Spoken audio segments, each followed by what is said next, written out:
Hey, what you doing? Showers. Showering is a thing you do when you smell like shit, is what you would think, right? Apparently not, and I had to find that out the hard way. So flashback, I'm in middle school.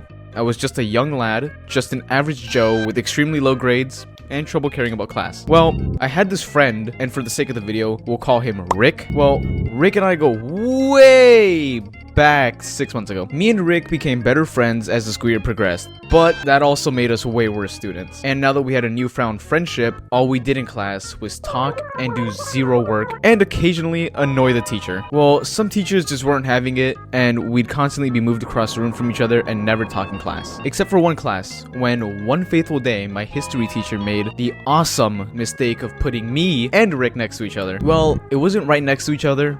It was more like, I'm at this desk and he's at that one, but we were basically still in talking range. Well, in this history class, there were also other students, as there tends to be in most schools. And among these students was a kid, and again, for the sake of the video, we'll call him Josh. And Josh apparently had no idea what a shower was because he smelled so bad to the point where you could feel his presence.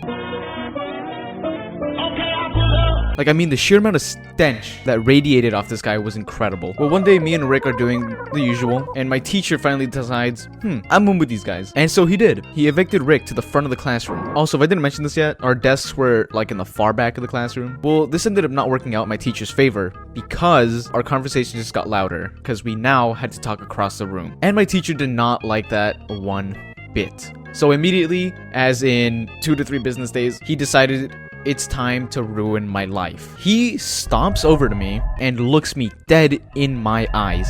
And he says, I have a new seat for you. Almost as if I knew what was coming next, my heart sank. And he slowly turned to Josh's direction, who, mind you, had no one sitting next to him because of the unholy stench that emanated off of him. Well, I got moved, and almost immediately after entering a 10-foot radius of Josh, I already started feeling the effects of what my life was about to become for the next week of my life. The pain and suffering was so bad that even kids who didn't sit near him felt the effects of it. A kid I knew in the class had something to say to me, and I'm not even exaggerating this one bit. The second he caught a whiff of Josh, he yelled at the top of his lungs and ran out of the classroom, gasping for air. And this is how bad it was for me for an entire week. I had to sit there and breathe in these noxious gases for an entire week. I'm literally 99% sure that being there for as long as I actually was cut my lifespan shorter by a few years. But at least some good came out of this, as now I have a newfound appreciation for being clean. From that day on, I vowed to never let myself become as bad as Josh, no matter what. That's the end of the story, but I'm not really good at this whole outro thing, so some stuff will pop up on your screen.